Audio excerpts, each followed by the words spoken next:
All right. Welcome to the Moat, where we break down real business decisions and the real problems behind them. I'm Sam Robinson, And I'm Kyle Harbaugh. and every week we find real businesses, real numbers, and real stakes, and to show you today how to build a business competitors can't easily copy, take, or kill. Let's build that Y- moat. Let's do it, Sam. And for our listeners, we're not here to just break down and report the news. We're here to explain the leadership principles, the lessons that you can take away from these stories to build your business in a more intentional, healthier way that provides more value to more people. And so, the first question I want to start off with, Sam, is what's changing faster right now in your business? Is it technology or customer expectations? Man, both of those are changing at the speed of light, and it's a mixed bag right now for the customer expectations. So I would say right now, the technology perceptually has changed drastically. The technology has changed only at the user access level. The amount, like, there's still techniques being used for the last like 100 or plus years that are still out there being used in AI. So the techniques and the actual systems approach and how things are done, it's been more about connectivity and how things are being processed and perceived, even with technology, than it is people. But I would say the expectations are changing for those that are using AI, and it's somewhere between a cross of I can't believe that it gave me this garbage answer, and this seems like magic. So there's like very much a broad spectrum from user expectations. So I would say for right now, the technology. Yeah, and I mean, I think this goes into a deeper issue that we've talked about previously about how um, customers' expectations have shifted. That during COVID, going into COVID, there was one set of expectations, and then COVID shifted a bunch of stuff, and we realized what's more important to us. Hmm. We realized that business can be done a different way. There's a lot of there was a lot of rethinking how things operate, and I think now with AI, um, we're continuing to find out and have our expectations shifted, and so there's a real interesting. It's very interesting how these things are coming together and what's driving our expectations. So with that, I want to ask the audience, what's changing in your business? What do you think's going faster? Is it your technology or is it customer expectations? Let us know in the chat. We'd love to interact with you. This is a live show, and if you have a question, we'd love to talk about it on the show right now. And if you have a question and you're catching this after we go off air, leave us a comment. We'd love to talk about it sometime later, and and solve your business problem live on air. So, with that being said, Sam, let's get into our first story. Okay. All right. So, going right back to customer expectations, McKinsey ties 25% of fees to outcomes as AI kills the billable hour. McKinsey, one of the arguably the biggest consulting firm in the world, very, very successful. They're saying about 25% of their customers are asking for results. They're asking for a specific outcome, and they're asking to price around that outcome.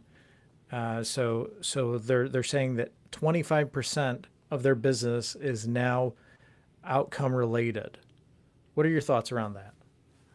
This is something that I've already predicted, and we literally started with this our own company as this premise as results as a service. Right. In fact, let's set on a dollar. Microsoft said this same thing of we're gonna have to have some sort of result. If I can't have a result, it's no longer the intelligence, or it's no longer the um, um, the information. It's about getting to the destination now. Right. It's like, okay, we can use AI to speed up the process, become more efficient, effective, etc. But how do we get to the actual results? And businesses are wanting to see results. And McKinsey's like, well, we still need to charge you money. We still need to make money. So sure, I guess. And I think this goes right back to my mixed bag. It's only 25%. Business, there should be almost nearly 100% of businesses. It's never going to be this way. We talked about the third rule of thirds for customers, either last episode or the episode before. So you could probably get to about 66, like basically two-thirds percent, or two-thirds of as a percentage, to say, hey, we want results as a service. You got your fence sitters that are going to lean either way, and other people that really just don't care. They're just hiring McKinsey just to get McKinsey, and it's because that they've always done. But I think that the big thing here, or the big takeaway, is that the industry and the expectations are also changing. And again, it's anywhere between I can't believe this is happening, this is garbage, which I think is the 25% here, and the other half, and the other part, which is like on the other side of the spectrum of this is magic, of like I can't believe this can happen. I can just put in something and all of a sudden I get this. And I think at the end of the day, the biggest issue is going to be somewhere around the implementation, that like implementation of the expectations, and most expectations are unclear. So if I say in my business I want, a 10% increase in revenue, well, that means a lot of different things to a lot of different people, and it also means different, and even though those different people have different ways of doing it, that translate doesn't always translate to your business. There's a different translation that needs to happen on your business side. So it's like I need to understand the business. I need to understand who, what, when, where, how, why. Start from the top all the way down to the bottom, for the processes. That is not necessarily the people, org structure, but that's important too.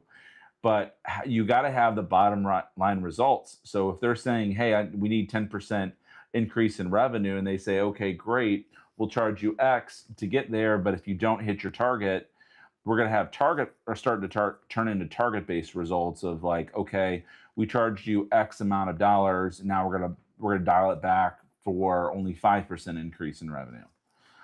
So they're not going to want to do that, but it's really starting to force a hand, on that side. Yeah, I think you bring up an interesting point. I'm gonna push back quickly on one thing you said. So like Mhm. 10% revenue, that sounds pretty straightforward. How would like that mean different things to different people? Great question. So like, I'm just thinking of like at least a dozen things here. So let's say, for instance, I have a manufacturing company, where I've got physical, tangible products, Right? and I have customer demand, but my supply is low. So I'm Hmm. going to do the traditional supply and demand here.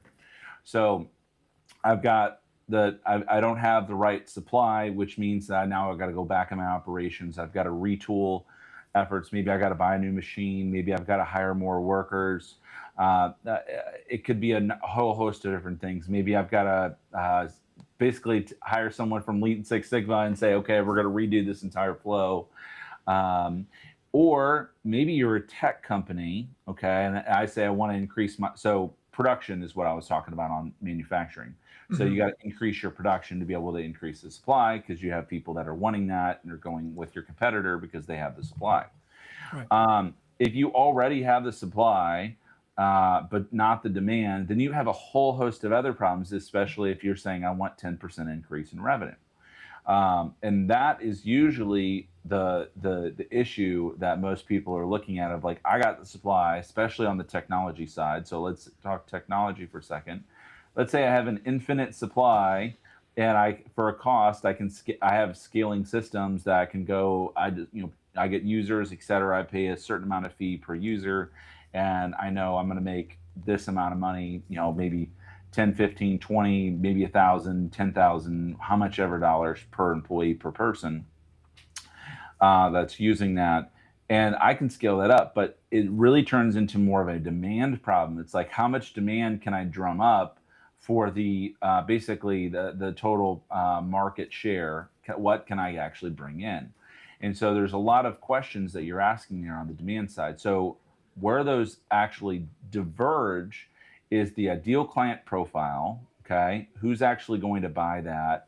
and why they're buying it, and then also the optics of why they're buying it, and then what the actual results that that company needs to achieve. So for an outside consultant coming in and looking at a tech company, they're saying, well, I want to increase my revenue. Well, what about increasing the money you take home and profit? Would you like that more? Yeah, we've already got users. We still have signups.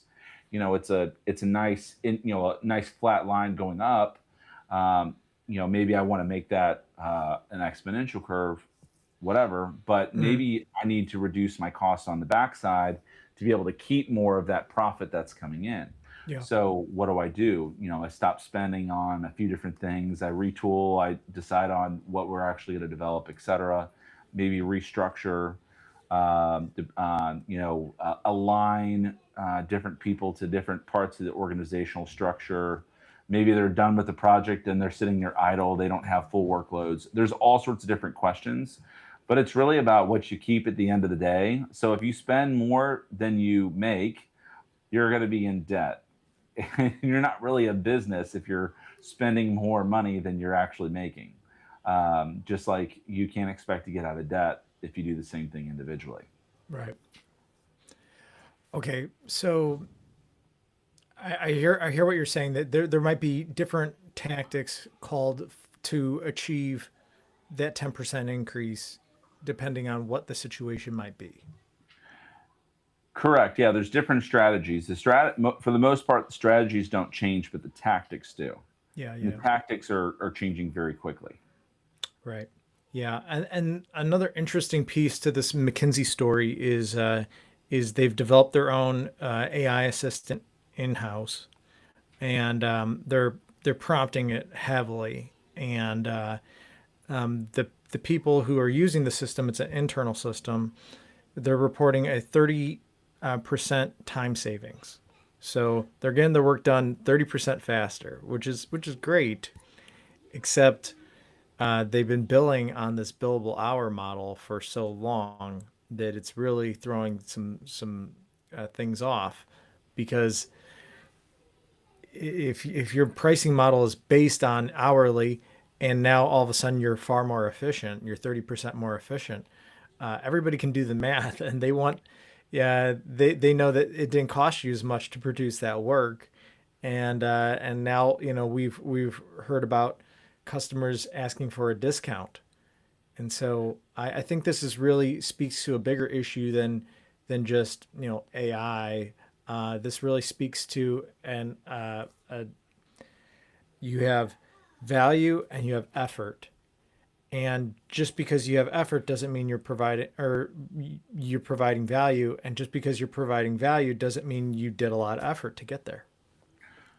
Correct. As a separate note, the hourly model is literally getting broken wide open right now. I've Mm-hmm. had multiple requests.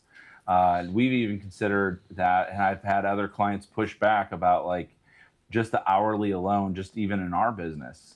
And it's like, well, why are you charging by the hour? Just tell me how much it costs. I just want a flat dollar amount. A lot of times on the consulting side, you end up with flat dollar amounts.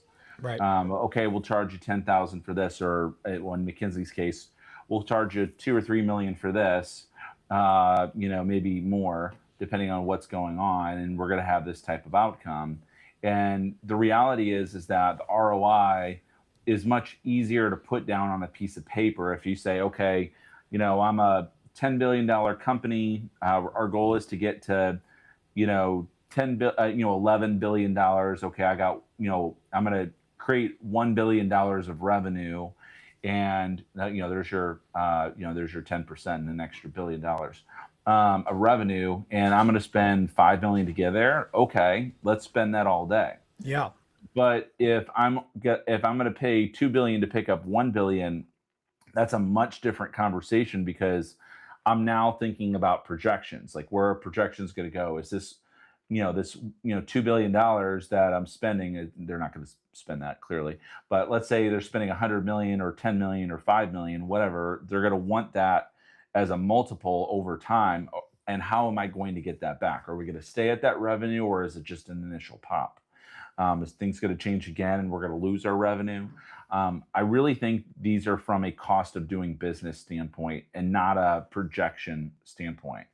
I know they're running projections. I've seen the numbers. I've seen all the different things that they're running. I've seen the different bids that they've put in. I've seen the different things that they have, and studied those myself. But the reality is, it's going to be more results driven now.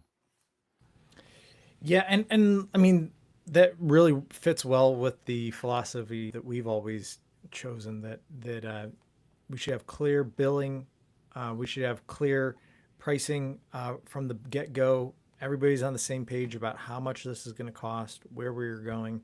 I think this is really refreshing, that we're getting more people thinking about, if I work with this person, I'm going to get this result. And having that, I think people haven't always thought in those terms. And flat rate is, I think, just a far more ethical model. And then lastly,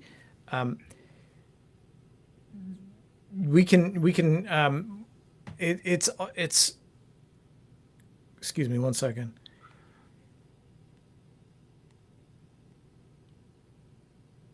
Everybody is things are a lot cleaner that way. Like you are not incentivized for things to drag on hourly, or in an hourly model you are incentivized to have things drag on. If I can get you a result fast, I can get you there as quickly as I want to get you there as quickly as I can. And that's aligns both the client and the vendor in a way that I feel is much better for everybody. Yeah. And on the same piece, the 30% pop in time savings that they're talking about, I think this is really interesting. I think they're on an early adoption phase as well. And I went and tried to dig when I knew you wanted to talk about the story. I went and tried to dig and see if I could find like images and like interactions like with their own AI, and I found a few things that were really interesting. They had the main one that I found was there was internal dialogue from an AI model that you could ask, and it would build this basically a report. And then there was an external chat that you could do, and it was a little toggle switch of like between AI chat and internal chat, which is okay, except for the fact that the visibility and how it actually came to that final answer is like I'm willing to bet that they don't get the exact same answer every single time. Hmm. And from what I could read, again, not confirmed but unconfirmed, but from what I could actually read and find, that they had built basically a retrieval augmented generation system, so a RAG system, very rudimentary, very basic, just for those that know in the industry. Basically, it's like a file, and it's just consulting the file on there of like all these different things of ways that they want to do it, along with a prompt, and that's okay. That was okay back in 2023, but it's not okay anymore, and it's very much antiquated already, even 3 years later. Hmm. So, whether they've changed that or not, I don't know. I'm assuming they have some sort of additional sophistication, but it's such a broad company with a lot of different industries Yes. that asking for a model where you're dipping into all of that knowledge base across a really large company and using that type of model is not going to get you the answer that you want.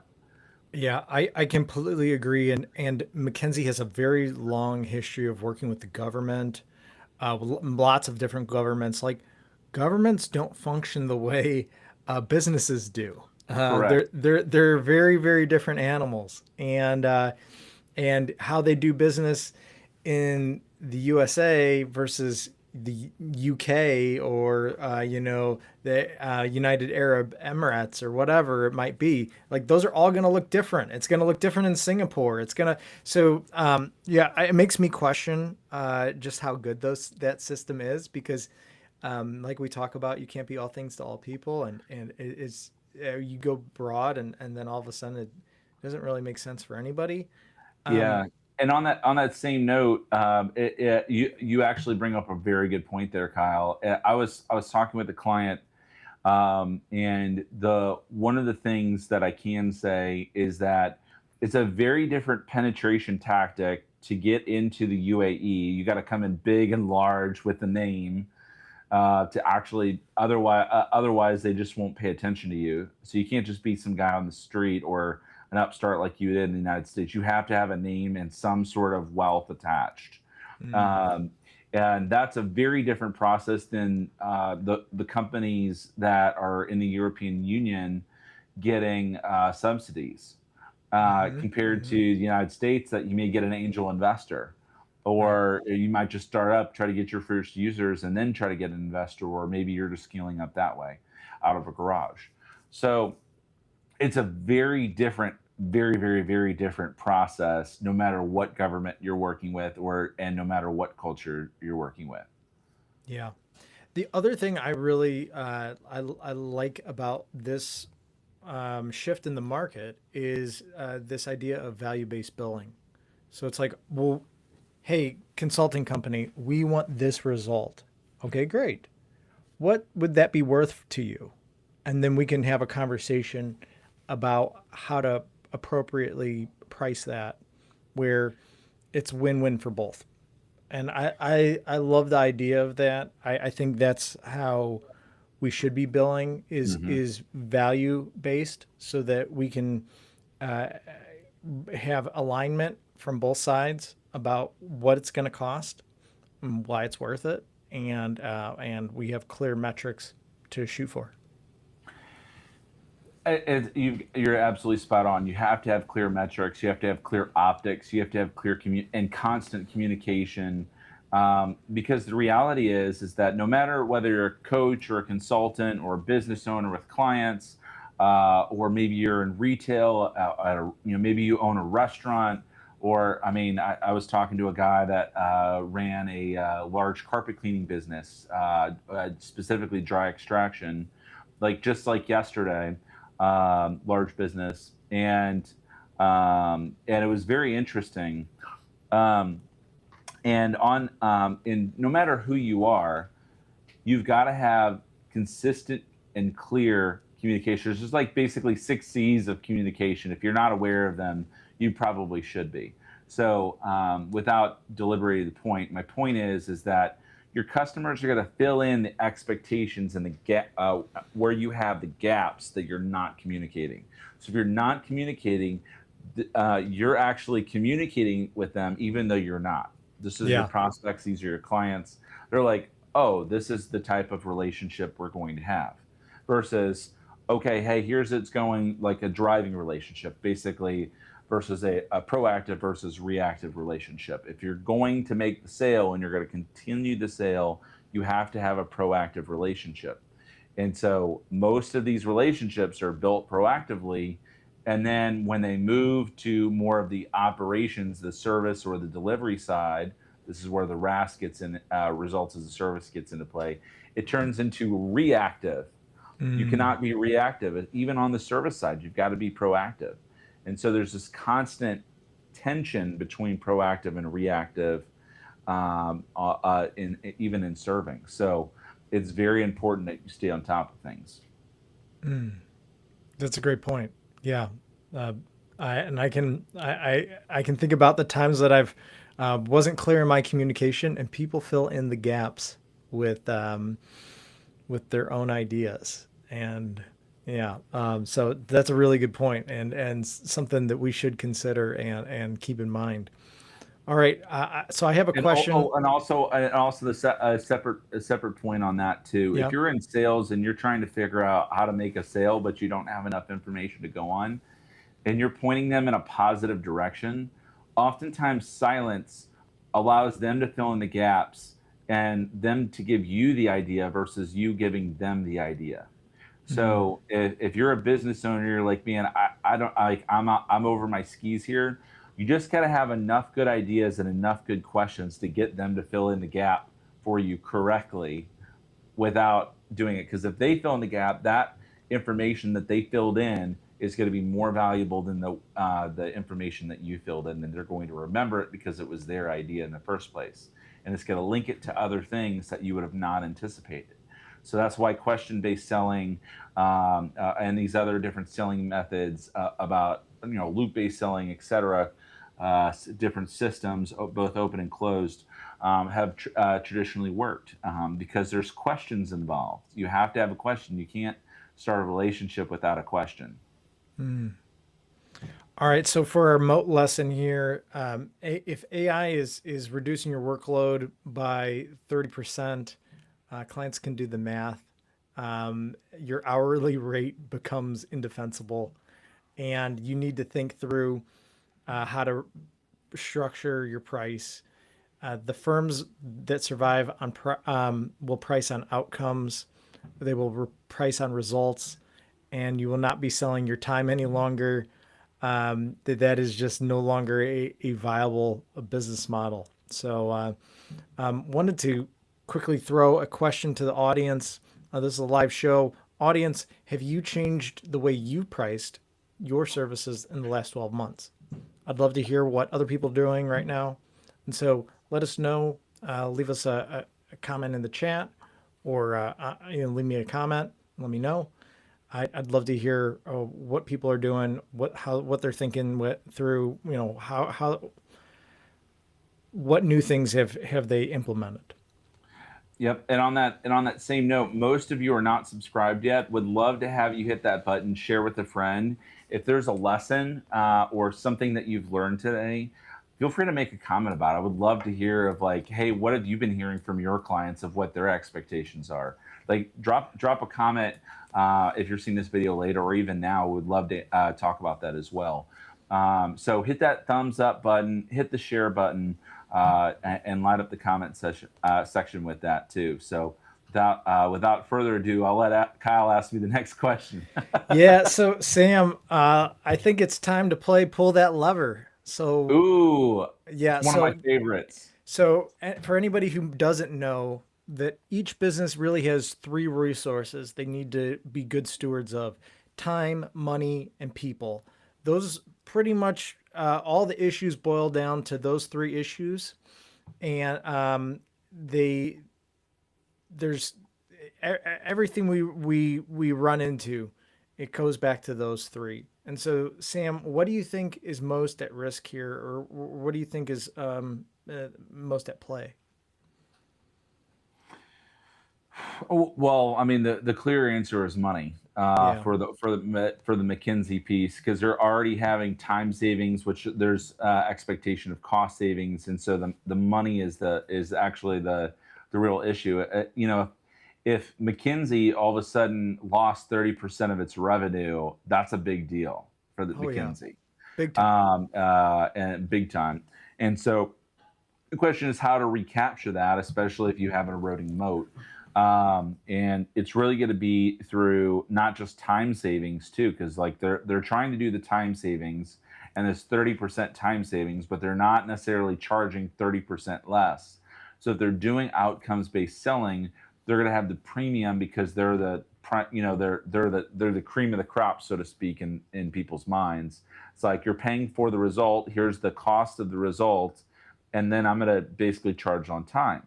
So then you're going to enable your people to have even more than 30% cost savings, and basically you just get the profit margin. So you get them the result, they get more money, and they're naturally going to want to do more business. So you increase your business, increase the total amount of profit margin you have, and not only you're getting more money, but you're also enabling your people to work faster results, greater profits, etc.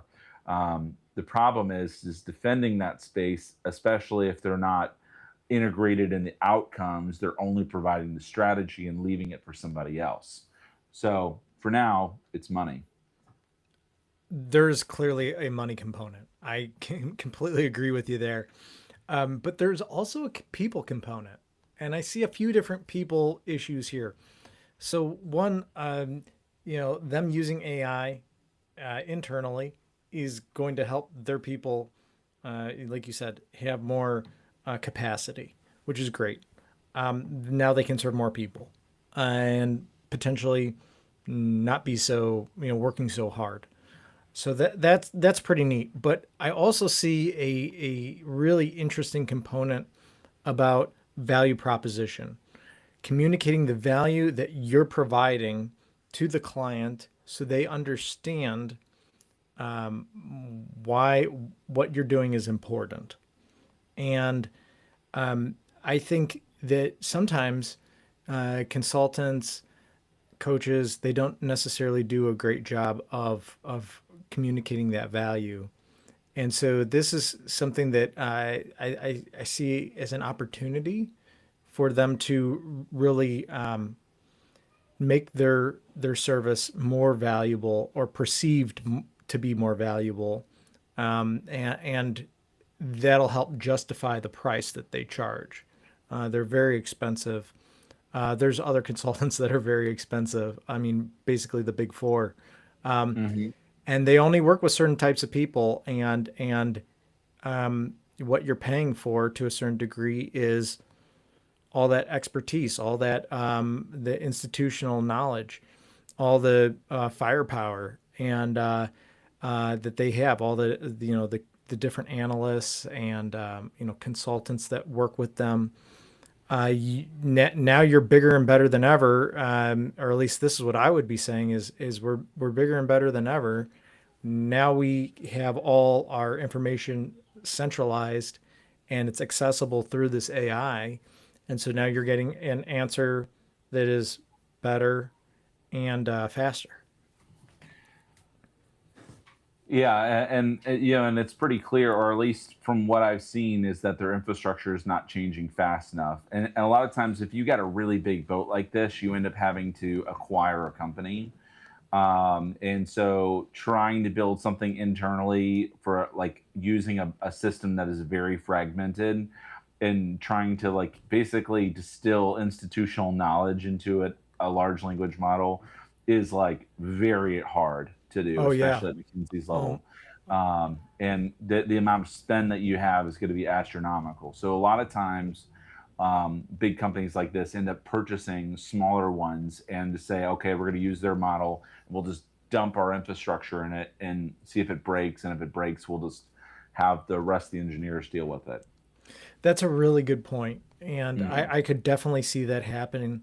Um, I'm thinking about the time when I worked in the postal service. Like it's a massive corporation. It's quasi government, quasi private. But yes, 650,000 employees across the entire Hmm. nation. I mean, the amount of change that would happen was so very, very slow. I mean, you're just turning this giant ship. So something that was new, it would take years to implement where it actually affected a Hmm. good scope of the organization. So yeah, I think it's a very big undertaking, and they're going to be outperformed by a more nimble, competitor. Absolutely. All right. Well, wanted to take a quick second to talk about our show, the Moat. We're here every Tuesday through Thursday. We're taking your questions live. We're breaking open business stories so that you can take the leadership lessons back to your own organization and build a better moat yourself for your business. If you have a question, we'd love to talk with you. If you don't want to talk openly on through chat, we'd love to have a question or a time with you privately and speak with you, understand your issues, your questions, and explore what's possible in your own business. So if that sounds like something that's interesting to you, we'll leave a link in the comments so that you can book time with us. Sam, let's get into our second story. All So, right. all right. So, wanted to ask, because once you stop selling time, we talked about that lastly. We stop Hmm. selling time. The next question becomes, what should we start selling instead? It's interesting, and the reality is that This comes down to a question that I asked people that were purchasing data centers. I asked this in an open forum. They were they had different companies were represented in the forum, and I asked this question, and you could see them getting nervous in their chairs, kind of going like this, repositioning in the chairs when I asked this question. So my question was, is where do you see the future of commoditized and monetized intelligence? Mm. And the reality is that we've got the emergence of ChatGPT and Claude and Grok and Gemini and Perplexity, and the list goes on. And every single one of them has their own quote unquote moat, and they have their own way in which they're doing things. Facebook actually used to be in there, or Meta used to be in there, um, with their llama index, so to speak. And a lot of things has changed since then. And the reality is that being able to keep up and continue to build a brand new model and making it better to be able to hit all these different things is becoming increasingly harder. We've seen open source models like Kimi K3 that just came out. GLM came out with the new one, and the list, like you even had the DeepSeek one and the others. And in fact, like for instance, um, for the commoditized and monetized intelligence, we even saw this happen with Hugging Face recently. They got attacked, and they tried to use the United States models, and then it didn't work. So they switched to the open source models that were better, and they were able to instantly like fend off the attack using these models. And like with like just a few minutes, you get tens of thousands of requests using these automations and these large language models. And so the question then becomes, I'm like, okay, well, I have all this data, but how do I use it? Like if I've got literally petabytes, maybe even like if you're thinking about all the data in the world, you're talking about exabytes, which is super crazy to think about. But all these data centers housing this information, you're really gonna, it's really gonna come down to, okay, how are we translating it? So if one plus one equals two, I shouldn't have a random number that shows up at 2.5 or three, because that's how large language models work. Sometimes you get the number one, two, three, somewhere in between. Maybe it's one plus one equals squirrel. You know, but the reality is that they have to be able to monetize it, and the only way to really monetize and commoditize that is to get the results driven, just like we mentioned, as an answer. They have to get it compact enough and efficient enough that it's not essentially like I'm not having to go through a bottle of water every time I'm getting an answer from ChatGPT, Yeah. and Yeah. I'm also getting the right answer, so I don't have to say thank you every time. Yeah, and there's something that I think is interesting. There is, and so we have access to the internet, right? It's the information age now. You can learn all sorts of things, all sorts of places on the internet, and it's very free and open. Like a lot of people have seen colleges, or people question like, should I even go to college anymore? Because I can learn all this stuff online. I don't even need to really go to school anymore. Um, but then you have specialized knowledge that is, it's more niche. It might not be on the internet, or it might be much more fragmented. And so I think being able to sift through all that information and retrieve what actually makes the most sense makes a lot of sense. So that um, that's something that's very valuable that we don't really have. I mean, we have these big AI models that are trained on basically the entire internet, Hmm.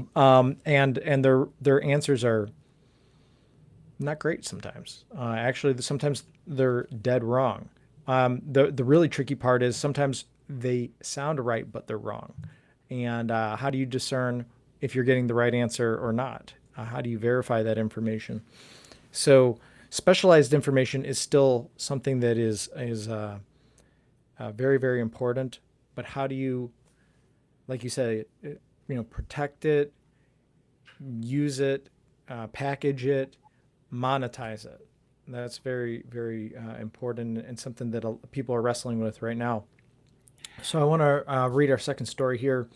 Um, so niche specialists clear about 40 to 75% of margin, while generals sit at about 13%. The pricing data reveals a brutal split. Niche specialists who productize repeatable work and price judgment on value clear about 40 to 75%, like I said, while generalists hover around 13% of industry average. Among high earning consultants, around $150,000 or more, value based pricing is the primary model, 62% of the time.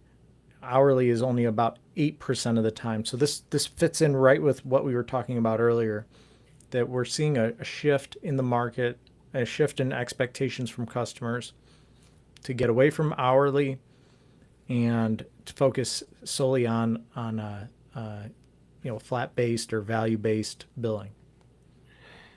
Yeah, and the thing is that this is not something that's brand new. Like we act like, and the information that you're reading, accurate, still true, still a report. I still think it's accurate for this information.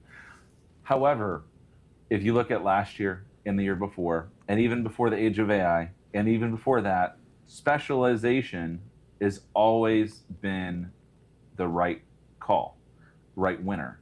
And we're seeing like the rise of like customization for every single interaction. It's like, well, yeah, you can't be all things to all people. And I had someone just tell me this the other day, that the traditional model of you sell one thing to one person or one avatar in one market for one, that thing being a product, and you understand them to that greatest degree, you're going to be able to make $1 million business. I still think part of that is true. And the reality is again, it comes back to the mixed bag. You got you've got the 25 or the thirds. Again, the thirds are wanting the different expectations. You still got your fence sitters, and you still have your people that are going to be stuck and they're not going to change anything. So you're still got that whole marketplace that are not going to change and do something completely different. So I still think those traditional models are still usable, but becoming less effective over time, just like a horse and buggy was when the Model T and the Model A and cars came out. Horse and buggy was still powerful, still Yeah, good, it still worked. It just wasn't quite as fast. and they're still using it today. And it didn't go away. You can still become a specialization. You just don't have as large of a market to address. That market became smaller and smaller until it was like you can all the businesses in the world can't do that one thing. It's like if all the car dealerships or all the car makers decided to say goodbye making cars and they're going to make horse and buggies, they're basically going to go out of business right now if they try to do that. So it's kind of the same thing. It's like you've got to become specialized in what you're own doing. So like if I'm going to use the same car quote, it's like, well, I've got my SUV, I've got my truck, I've got my sedan. It's like I even saw a great advertisement for the Honda Odyssey. It's like Nolan came out with this great movie, and then the Honda was like, "We've been doing this for so long." It's like, here's your Honda Odyssey, to go along with your movie. And and you're going to see the great market, but they have that specific addressable market that Honda has been working for in the Honda Odyssey for a long time, and they're going to make that money because they're specialized in some of those things. Now they've gotten broader and find their market, but the reality is that if you specialize versus generalize, you're going to make less money as a generalist than you are as a specialist. That's how it's always worked, and you can moonlight as a specialist. Maybe you've got certain areas that you're specialized in, but as soon as you try to cross those areas and you're looking for the stuff in between, you've now become a generalist, and your specialized areas need to be either basically its own product, or you need to become a generalist and you make less, but maybe you have more clients and you can make up the margin. It just really depends. Yeah. Yeah. But I think the big takeaway here is, specialization isn't like nice to have. It's survival. Exactly. Based on those numbers, it's 3 to 5 times more profitable to be a specialist than a generalist. And if you are pricing around, you know, hourly, uh, you're that is a losing business model. And so we need to think about how we are pricing, and then how specific are the problems that you solve. And so that's very very important. Exactly. So I got a question for the audience now. Should customers pay less because you become more efficient, or should they pay for the result you create? I'd love to hear your perspective. I'd love to hear your answers. Leave them in the chat. Leave them in the comments. Sam, what do you think for pull the lever? Which lever are you pulling in this one? So for the margin, it really comes down to work specialization versus work generalization. And where does that come? The knowledge bases that you have, and from those knowledge bases, that means you're not as wide, you're deeper in specific areas versus wide. So it really comes down to your people. It really does. There's no other way around it. It's like, okay, well, maybe I can make more money. Maybe this is more of a money play. Maybe, time. I've got to spend more time in these areas. Yes, you'd have to get that experience, but one of the biggest topics that I'm seeing right now is how do we capture corporate knowledge when it leaves? Mm, You have your turnover. It was great, but I go and hire somebody else that has great skills. I've still got to go and teach them. I'm right. seeing that over and over again. Like I just saw, for instance, this is not a promotion for Scribe. I just think it's a great advertisement. Is the fact that it's like, hey, what was this thing? I don't know how to do that. And the manager says, oh, you do this, this, this, this, and this. They literally hit the Scribe button. They scroll down, they click, and it shows basically the SOP of how to do that, Yep. and you're done. You're in and out, and you've done that. And then when the systems change, you got to do it again. But the question is more of after that than it is before. But I do think the advertisement was great in the fact that it talked about how people can interact with technology for the greater good of that business. Yep. And also their sanity and the amount of time that they have to spend, but it's enabling your people. So in this case, the specialization comes down to the people and that knowledge that they have, both from old businesses and current day. Yeah. No, I think that's a great point. And I'm reminded, as you were talking, I'm reminded of a few different businesses that I've worked with where there was big employee turnover problems. And while finding a new person and bringing them into the business is very costly in and of itself, the institutional knowledge that was being lost.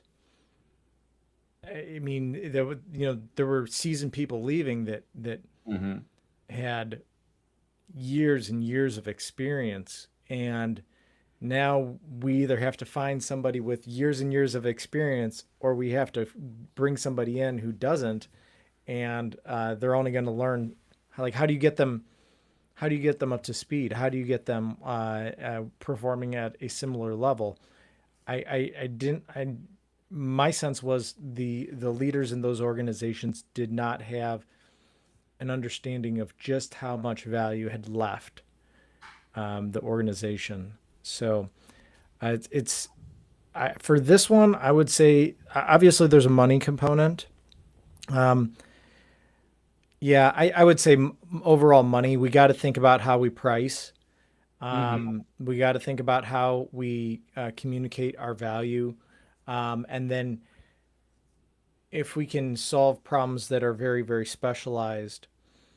I mean, some of it is just packaging, but it can be very like that can be very significant to package in a specific way where people feel like you're the obvious choice. You are clearly better because you know this situation very well.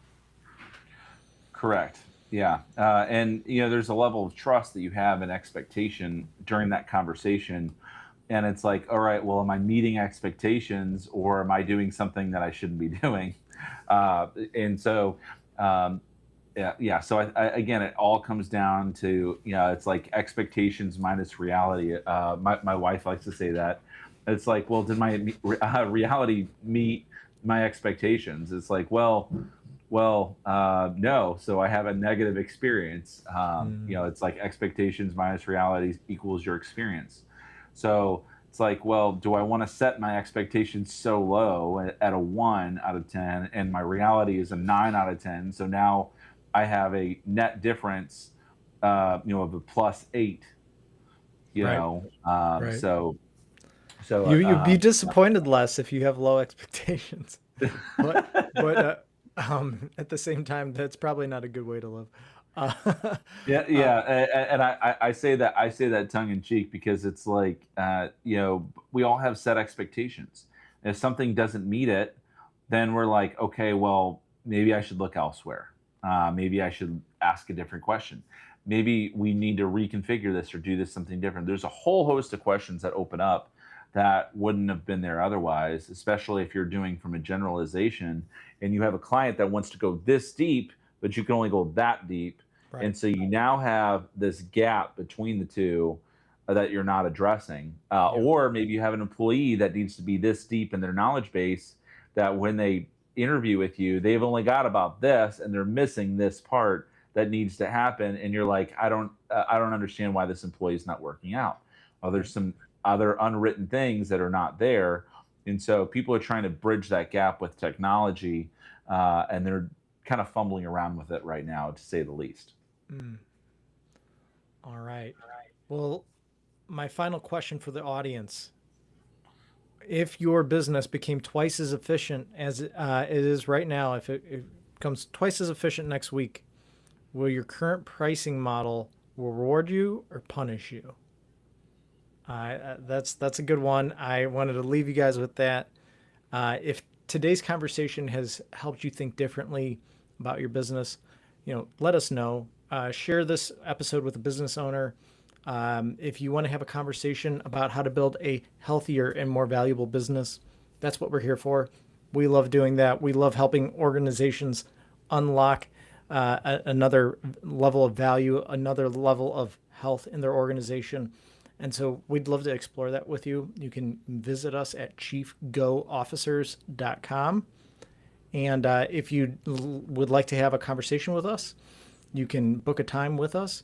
We'll leave that link in the show notes and in our chat.